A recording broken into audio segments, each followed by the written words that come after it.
दोस्तों आज मैं आपको सोनी टीवी का स्टैंड बाय प्रॉब्लम को दूर करके दिखाऊंगा। अभी आपके सामने ये 32 इंच का टीवी रखा हुआ है जिसका मॉडल नंबर भी आप यहाँ पे देख सकते हो KLV32R412D 2017 का ये मॉडल है।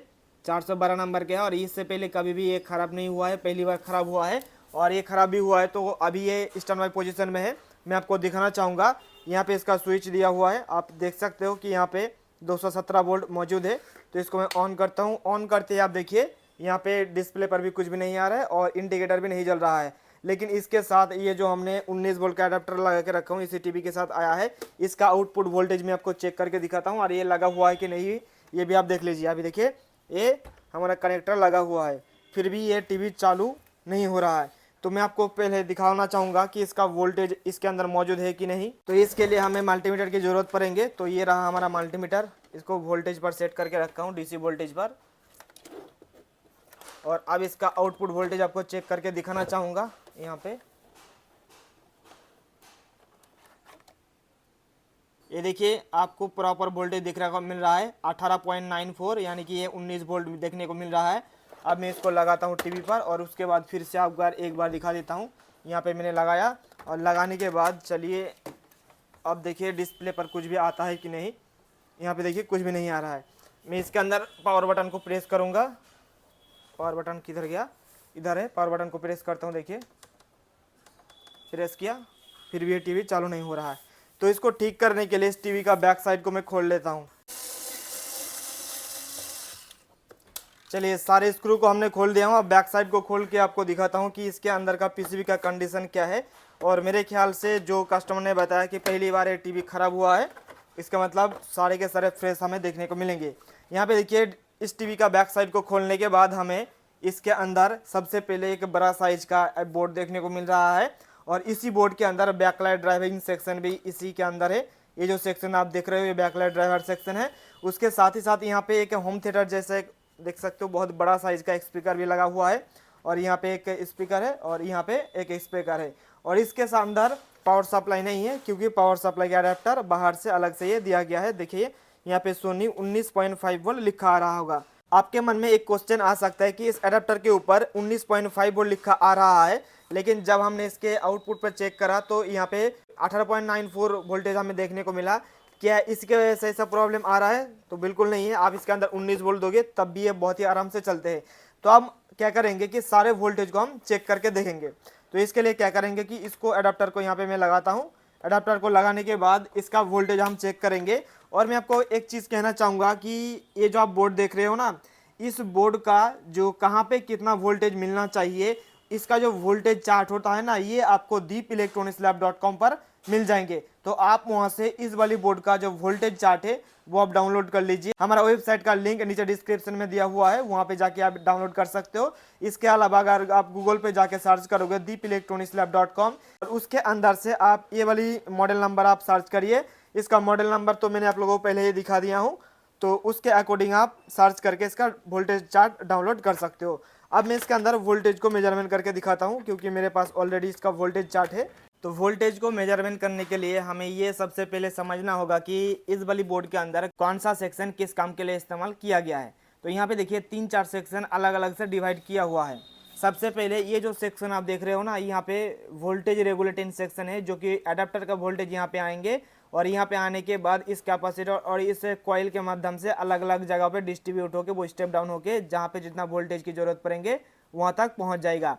उसके बाद ये जो आप सेक्शन देख रहे हो ये बैकलाइट ड्राइवर सेक्शन को चलाने के लिए इस्तेमाल में लिया गया है। ये जो आप एक कंपोनेंट्स या मॉसफेट देख रहे हो ना, इसके आउटपुट में हमें कम से कम 30 वोल्ट के आसपास मिलना चाहिए, नहीं तो ये खराब होगा ये सेक्शन के अंदर। तो ये हो गई ये सेक्शन। यहाँ पे ये जो सेक्शन देख रहे हो ना, ये हो रहा है हमारा कंट्रोलिंग सेक्शन। यहाँ से यहाँ तक हमारा कंट्रोलिंग सेक्शन हो गया और इधर से इधर इधर IO पोर्ट के लिए हो गया, यानी कि इनपुट आउटपुट इंटरफेस पोर्ट के लिए ये हमारा हो गया ये सारे सेक्शन। अब बाकी ये जो आप सेक्शन देख रहे हो ना, ये हमारा ऑडियो सेक्शन है, क्योंकि आप इस टीवी के अंदर देख ही सकते हो कि कितना बड़ा स्पीकर यहाँ पे लगा हुआ है। उसके साथ ही साथ यहाँ पे एक यहाँ पे ये जो 3 स्पीकर को चलाने के लिए बहुत ही हेवी क्वालिटी का इसका एम्पलीफायर सर्किट भी जरूरत पड़ेगा। इसलिए यहाँ पे देखिए 1 2 3 4 यहाँ पे लगा हुआ है, एक इसके लिए और इसके लिए, यानी कि 2 कॉइल एक स्पीकर के लिए इस्तेमाल में किया गया है। बाकी ये जो छोटा सा आप सेक्शन देख रहे हो ना, इसका ये बेस का स्पीकर को चलाने के लिए ये छोटा सा इस सेक्शन को बनाया गया है। तो मेरे ख्याल से आपको समझ में आ गया होगा कि इस वाली बोर्ड के अंदर कौन सा सेक्शन किस लिए काम में आता है। अब चलिए हम वोल्टेज मेजरमेंट करना शुरू करते हैं। तो यहाँ पे मैं रखता हूँ मल्टीमीटर को। तो यहाँ पे मल्टीमीटर को रखने के बाद यहाँ पे वोल्टेज पर सेट कर देता हूँ। यहाँ पे डीसी वोल्टेज पर सेट कर दिया हूँ और एक प्रोब को मैं यहाँ पे ग्राउंड कर लेता हूँ। यहाँ पे मैंने ग्राउंड कर लिया। उसके बाद सबसे पहले इस एडाप्टर के माध्यम से जो 19 वोल्ट इनपुट हो रहा है वो हम चेक करेंगे। यहाँ पर यहाँ पे देखिए 18.94 के जगह 19.32 वोल्टेज के आसपास देखने को मिल रहा है, मतलब यहाँ पर वोल्टेज एकदम प्रॉपर है। उसके बाद हम वोल्टेज चेक करेंगे। ये जो आप कॉइल देख रहे हो, इस कॉइल पे हम वोल्टेज को चेक करेंगे। यहाँ पर भी वोल्टेज सही है। उसके बाद ये जो कैपेसिटर आप देख रहे हो, इस कैपेसिटर के पॉजिटिव साइड में वोल्टेज चेक करेंगे। यहाँ का भी वोल्टेज देखिए 18.8 या 19 वोल्ट हमें देखने को मिल रहा है। ओके है। अब ये जो आप देख रहे हो ना, इस कंपोनेंट के आगे हम वोल्टेज चेक करेंगे। यहाँ पे 19 वोल्ट है, एकदम प्रॉपर है। अब बैकलाइट चलाने के लिए, ड्राइविंग सेक्शन के लिए, ये आप मॉसफेट देख रहे हो, इसके आउटपुट पर वोल्टेज चेक करते हैं, 19 वोल्ट दिखा रहा है। मतलब यहाँ पे वोल्टेज जो है बूस्ट नहीं हुआ है, क्योंकि यहाँ पे हमें 30 वोल्ट से ऊपर देखना चाहिए, लेकिन यहाँ पे 19 वोल्ट दिखा रहा है, मतलब यहाँ पे वोल्टेज बूस्ट नहीं हुआ है। अब ये जो छोटा सा कैपेसिटर देख रहे हो, इसके ऊपर भी वोल्टेज चेक कर लेते हैं। यहाँ पे 19 वोल्ट दिखा रहा है, मतलब यहाँ पर भी बूस्ट हो नहीं हुआ है वोल्टेज। अब आपको क्या चेक करना है, यहाँ पे देखिए मेन प्रोसेसर यूनिट के आसपास बहुत सारे आपको छोटे छोटे कॉइल देखने को मिलेगा।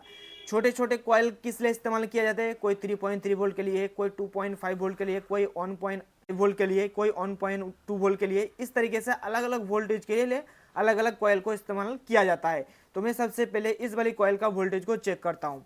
यहाँ पे देखिए, यहाँ पे कोई ना कोई तो वोल्टेज आना चाहिए, लेकिन यहाँ पे कोई वोल्टेज नहीं आ रहे हैं।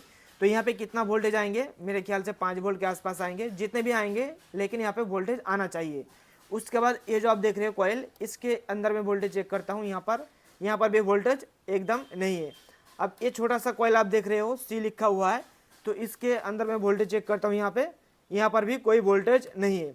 अब यहाँ पे आप देख रहे हो एक रेगुलेटर जैसा 8 पिन का रेगुलेटर लगा हुआ है, इसका वोल्टेज मैं एक बार चेक करता हूँ।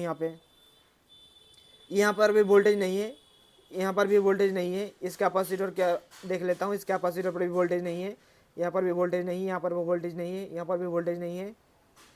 देखिए किसी जगह पर वोल्टेज नहीं है। हमें सिर्फ वोल्टेज देखने को मिल रहा है यहाँ पे 19 वोल्ट, और 19 वोल्ट के बाद जो हमारा वोल्टेज आएंगे ना, मेरे ख्याल से इसी सेक्शन पर वोल्टेज आएंगे। तो यहाँ पे वोल्टेज नहीं आ रहा है। तो अब हमें क्या चेक करना है कि यहाँ से यहाँ तक वोल्टेज आने के लिए जो ट्रैक्स को इस्तेमाल किया जाता है वो हमें ट्रेस करके देखना पड़ेगा। तो ट्रेस करने के लिए हमें तो इस तरीके से नहीं पता चलेगा, क्योंकि ये 2 लेयर का पीसीबी है, तो हमें इसका बैक साइड को देखना पड़ेगा। तो बैक साइड को देखने के लिए मैं इस बोर्ड को बाहर निकाल लेता हूँ। उसके पहले ये मैं कनेक्टर को खोल देता हूँ। तो इसका बैक साइड को देखने के बाद हमें पता चलेगा कि वोल्टेज मिसिंग कहाँ पे हमें देखने को मिल रहा है।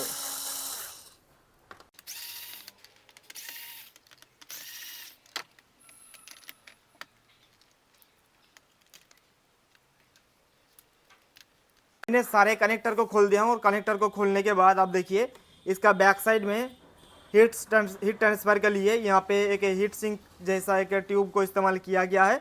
अब इसका बैक साइड को अगर हम ट्रेस करने जाएंगे तो आपको सीधा सीधा पता चलेगा कि यहाँ से यहाँ तक वोल्टेज आने के लिए जो ट्रैक्स को इस्तेमाल किया गया है, अब हमें उसको ढूंढना है।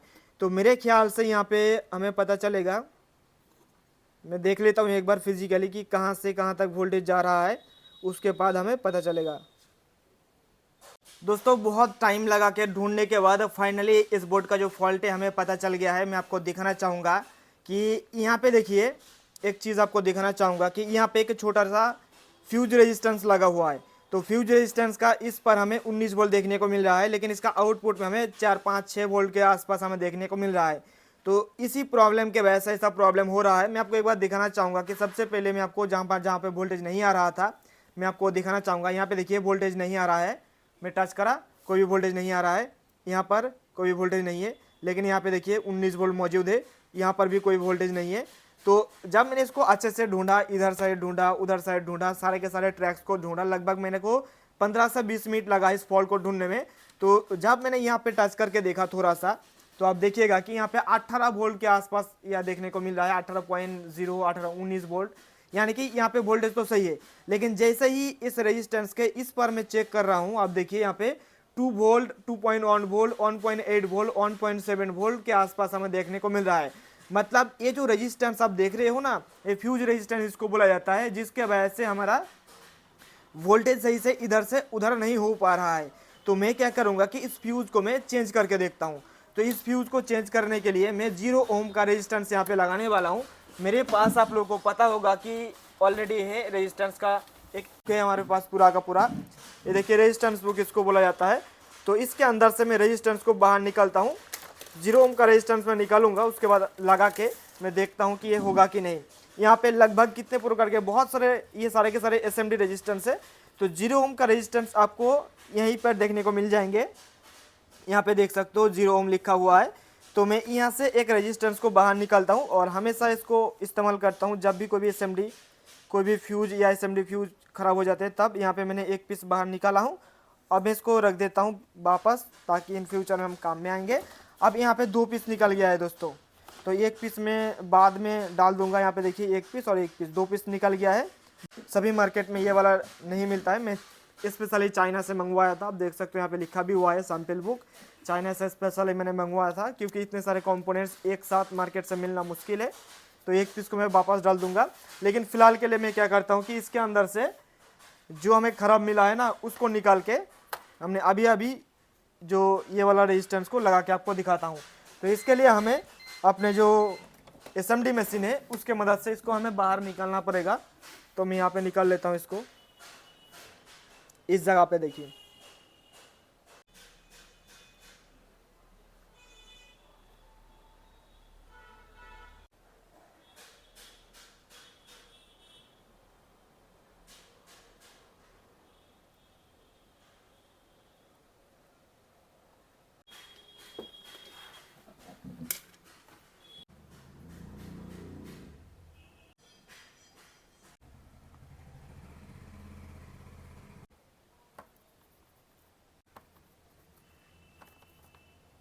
तो यहाँ पे जैसे कि दोस्तों देख सकते हो कि इसके अंदर पहले से जो एक फ्यूज रेजिस्टेंस लगा हुआ था, इसके ऊपर एक क्रॉस मार्किंग दिया हुआ था। मैं आपको दिखाना चाहूँगा, जो कि सही से वोल्टेज आउटपुट नहीं कर रहा था। ये वाला पहले लगा हुआ था और इसको निकाल के मैंने यहाँ पे देखिए 0 लिखा हुआ है, ये वाला मैंने लगाया हूँ।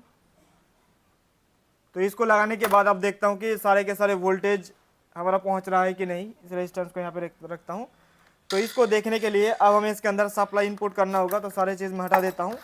अब ये देखिए 19 वोल्ट का सप्लाई यहाँ पे मैं इंसर्ट करता हूँ और इंसर्ट करने के बाद देखिएगा तो वोल्टेज को एक बार मैं मेजरमेंट करके देख लेता हूँ कि इस रेजिस्टेंस के इस पर वोल्टेज आ रहा था, लेकिन इस पर नहीं आ रहा था। तो इसको चेक करने के लिए मैं यहाँ पे टच करता हूँ। देखिए इस पर हमें 19.00 वोल्टेज देखने को मिल रहा है। अब मैं इसका इस साइड में चेक करता हूँ, तो यहाँ पे देखिए 19 वोल्ट हमें देखने को मिल रहा है। और बाकी जो सारे वोल्टेज है ना, ये वोल्टेज तभी हमें पता चलेगा जब इसका सारे जो चीज़ें ना हिस्सा है लगा देंगे, तब हमें पता चलेगा। क्योंकि सोनी मदरबोर्ड के अंदर बहुत सारे ऐसा रेस्ट्रिक्शन दिया हुआ रहता है, अगर आपने बैकलाइट नहीं लगाया है या दूसरा चीज़ नहीं लगाया है तो सारे वोल्टेज वो आउटपुट नहीं होता है। तो चलिए मैं सबसे पहले जहाँ से मैंने निकाला था उसको यहाँ पे मैं लगा देता हूँ और उसके बाद आपको वोल्टेज मेजरमेंट करके दिखाता हूँ।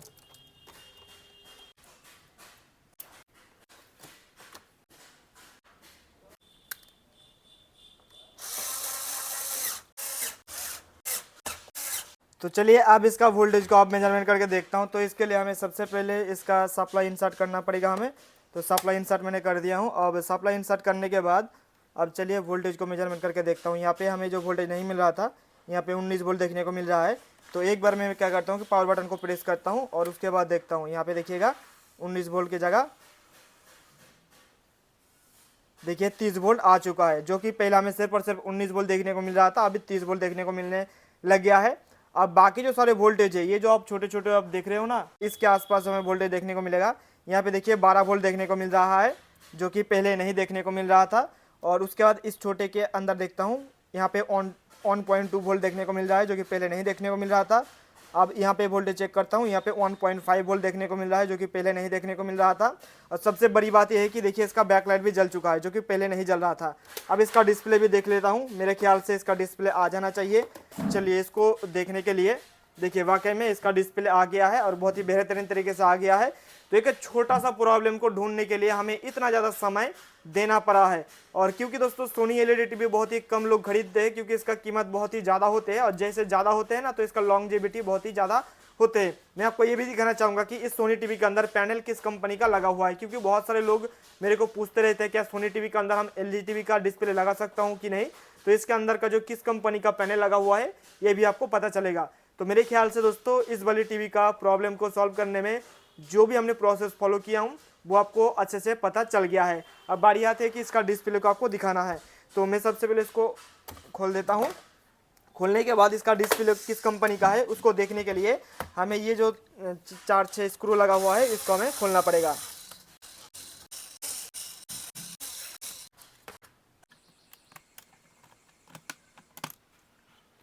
तो यहाँ पे दोस्तों देख सकते हो, अगर हम डिस्प्ले की बात करें तो यहाँ पे इस डिस्प्ले का नंबर भी आप देख सकते हो HB320WMBN5M इसका नंबर है। अगर इसके कंपनी की बात करें तो यहाँ पे देखिए BOE कंपनी का डिस्प्ले को इस्तेमाल किया गया है। जैसे कि पिछले एक वीडियो के अंदर मैंने आप लोगों को दिखाया था कि LG टीवी का अंदर भी आपको BOE का डिस्प्ले देखने को मिल जाती है। सोनी टीवी का अंदर भी आपको यहाँ पे BOE डिस्प्ले देखने को मिल रहा है। और ये डिस्प्ले देखिए बहुत सारे कंपनी अलग अलग कंपनी का डिस्प्ले को इस्तेमाल करते हैं। तो आपके मन में जो क्वेश्चन आते हैं बार बार आप लोग पूछते रहते हो कि हमारे पास सैमसंग का टीवी है तो उसके अंदर सैमसंग का ही डिस्प्ले लगाना है या दूसरे कंपनी का भी लग जाएगा। देखिए दोस्तों, आप किसी भी टीवी के अंदर कोई भी कंपनी का डिस्प्ले लगा सकते हो। जैसे मैंने एक अलग से वीडियो के अंदर बता के रखा हूँ कि गिने चुने 3-4 ऐसी कंपनी है जो कि डिस्प्ले को बनाते हैं, और उस डिस्प्ले का अंदर से सबसे अच्छे क्वालिटी का डिस्प्ले कौन सा है वो भी मैंने आपको एक वीडियो के अंदर बता के रखा हूँ। आपने वो वीडियो नहीं देखा है तो जाके देख लीजिएगा। अभी मैं क्या करता हूँ कि इस टीवी को बहुत ही पूरा का पूरा असेंबल कर देता हूँ और उसके बाद इसके अंदर आपको पिक्चर चला के दिखाता हूँ। जो प्रॉब्लम था वो तो दूर हो ही चुका है, जो कि ये चालू नहीं हो रहा था टीवी, तो ये प्रॉब्लम हमारा दूर हो गया है। असेंबल करके आपको दिखाता हूँ इसके अंदर पिक्चर चला के। जैसे कि दोस्तों देख सकते हो टीवी को चालू करने के बाद आपको ग्राफिक्स भी देखने को मिल रहा है कितना ज़बरदस्त तरीके से। मैं आपको हमारा एक यूट्यूब चैनल का वीडियो भी आपको चला के दिखा देता हूं ताकि आपको पता चले कि हमने ये जो टीवी को ठीक करा हूं ये बिल्कुल ओके कंडीशन में अभी है। और अभी आपको देखने को मिलेगा कि कितना ज़बरदस्त तरीके से आपको ये वीडियो देखने को मिलेगा। तो ये हमने कुछ दिन पहले हमारे पास कुछ सामान आया था रिपेयरिंग करने के लिए, ये मोस्ट कॉमन LED टीवी का स्पेयर पार्ट्स। तो ये चला के दिखा देता हूँ, एकदम एक नंबर चलेगा। तो मुझे उम्मीद है कि दोस्तों आपको ये वीडियो बहुत ही पसंद आया है। वीडियो अगर पसंद आए तो वीडियो को लाइक कर दीजिएगा, और इसी प्रकार के वीडियोज़ अगर आप आगे आने वाले दिनों में देखना चाहते हो चैनल को सब्सक्राइब करके जुड़े रहिए। और अगर आपके मन में किसी भी चीज़ को लेकर कोई भी सवाल या सुझाव है वो भी आप हमें नीचे कमेंट करके बताइएगा, आपको बहुत ही जल्द रिप्लाई किया जाएगा, और हो सके तो आपके कमेंट के ऊपर एक वीडियो भी बना दिया जाएगा। तो आप में से जो लोग LCD LED टीवी रिपेयरिंग का काम सीखना चाहते हो तो आप लोगों के लिए मैंने एक ई-बुक बनाया हूँ, जहाँ पे शुरुआती दिन में जो LCD LED टीवी रिपेयरिंग का काम सीखने के लिए जो जो इन्फॉर्मेशन की जरूरत पड़ता है सारे के सारे हमने देकर रखा हूँ। नीचे डिस्क्रिप्शन में ई-बुक खरीदने का लिंक दिया हुआ है, आप वहाँ पे जाके खरीद सकते हो। तो आज की इस वीडियो में इतना ही दोस्तों, हम फिर मिलते हैं नेक्स्ट वीडियो में, तब तक के लिए wish you all the best.